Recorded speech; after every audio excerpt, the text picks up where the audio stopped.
everyone, and welcome to Asian Viewpoint with Mary Sitt. The Asian American Ballet Project features only Asian American dancers who perform to works choreographed by Asian American choreographers. Founded in 2022, the nation's first Asian American ballet company creates a space for dancers to perform with other artists of the same racial background. Here to tell us more is the founder and the artistic director, Beth Mochizuki. Beth, thanks so much for being with us. Thank you for having me. Beth, why was it important for you to start a company that featured only Asian Americans? Yeah, I mean, it came from my experience as an Asian American ballet dancer. I grew up in California, so it was a little bit different climate. Now I live in Boston, and I went to school in Boston, and a lot of my professional experience was here. So I felt a lot more isolated here than I did when I was growing up. And I felt like this doesn't seem right. Like, I think there should be a place where people that look like me feel accepted. And so I thought, if I create a company where I'm bringing together my friends who look like me, I think it can be a special thing and something that they can see as a career path where they'll be accepted versus other companies where, maybe you get in the door, but maybe you don't get great casting, or you feel that you're not getting accepted in the auditions, you're not getting looked at as much because maybe they're looking for someone taller, someone with blonde hair. It's sort of like, it's difficult anyway as a dancer. And then to have our racial background can sometimes feel like it's something that's hindering us. So I thought having a company that was welcoming these kinds of people would be a great thing to have. Did you find that in your career as a dancer that you were sort of pigeonholed in certain roles, and not given the kind of roles that you thought you were qualified for?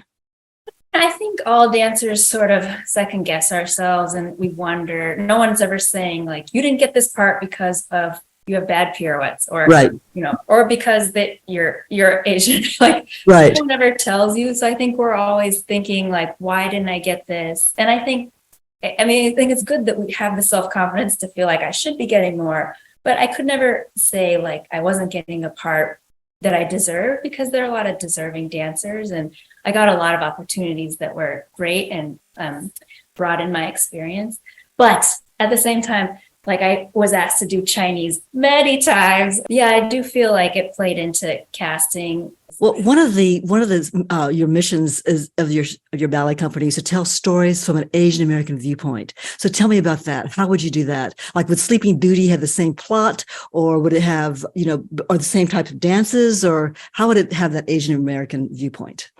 Right. Yeah, I think there are a whole bunch of different ways. Like, I have all these ideas in my mind. I think we just premiered our first show, and we did a little excerpt from Sleeping Beauty, and I kept it very classical. So the only thing that made it an Asian American viewpoint is that all the dancers were Asian American.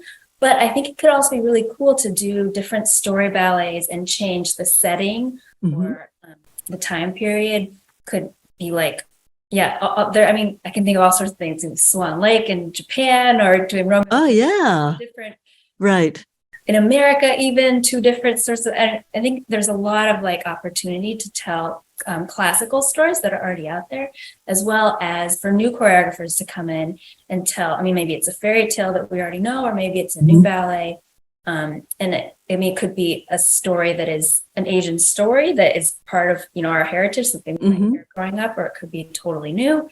So I think there's a lot of opportunity there. So tell me about that debut performance. It was July 7th in Cambridge. Is that right? Yes. Tell me what happened and how did the audience react?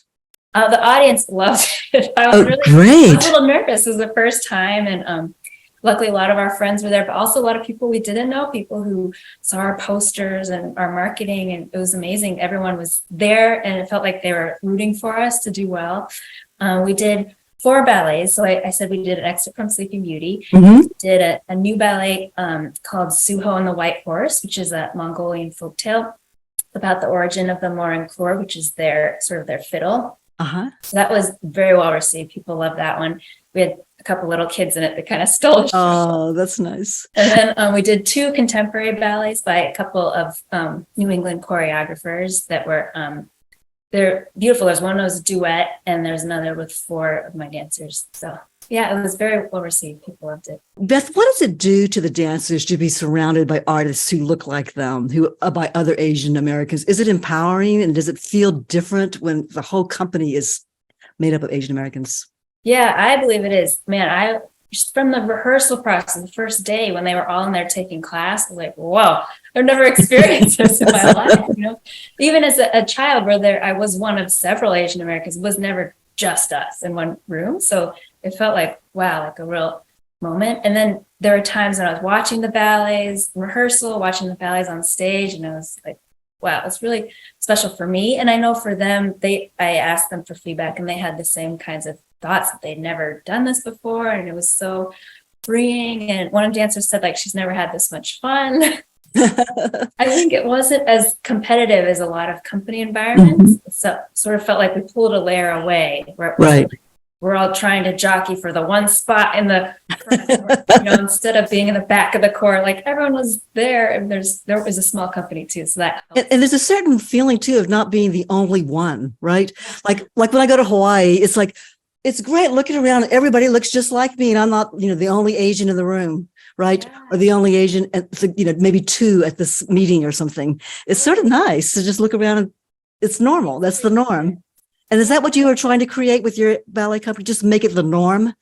Yeah, that's definitely the goal. One of my dancers, I worked with her in a different production I used to direct, and like I always felt like, oh, she's so quiet, and like she never speaks up. And my company, like she was speaking up for herself. I was like, wow, this is like really a great opportunity. Like I felt like she was really rising to the occasion in ways I've never seen before. So I think it really the environment really brought out the best in the dancers. You identify as biracial, part Japanese and Danish, and let's see, German, Danish, and English, and Japanese. So tell me how all that works, and what was it like growing up in California, biracial? Right. Yeah. I mean, my mom is like all the European things, and my dad's side is Japanese. He's third generation Japanese American. So my experience is less Asian than a lot of like my dancers, for example, or first and second generation, some of them. So my grandmother was actually in an internment camp. So she didn't want my dad to speak and his siblings to speak Japanese. They didn't learn it. They didn't pass it on to us.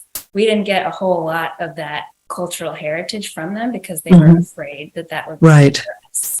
So, and that's so sad that part of our history existed. It's really sad. It's interesting that you are biracial, and yet your Asian side is what's propelling you creatively and professionally, right? To create a company that's exclusively to Asian Americans. And some people might say, well, wait a minute, you're not being very inclusive here. It's just Asian Americans. What do you say to that?